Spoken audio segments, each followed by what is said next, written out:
안녕하세요，歡迎收睇 Toxic Baby 嘅韓劇韓星日報。等咗3個月，金秀賢事件終於見到一啲正義嘅曙光啦。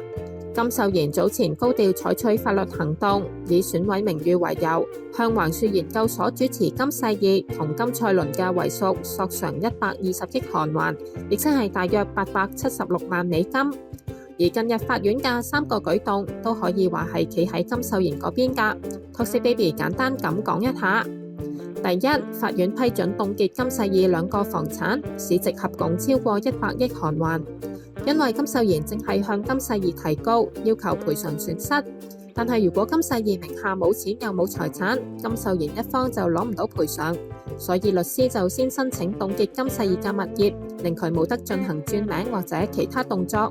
日後如果金秀賢贏咗官司，金世義就冇得走數啦。第二，除咗房產，法院亦都批准凍結橫樹研究所嘅銀行帳戶。第三，法院早前對金世義下達咗禁令㗎，禁止佢持續滋擾金秀賢。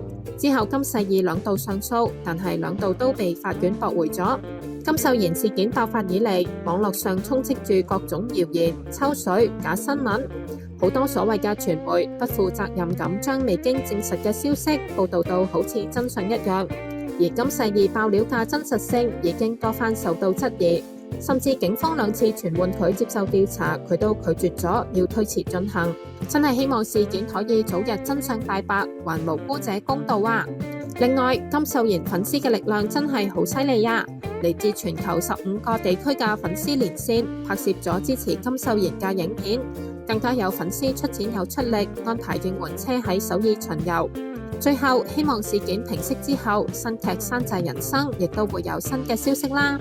好啦，今次講到呢度先，多謝大家嘅支持，下集再見，안녕，拜拜。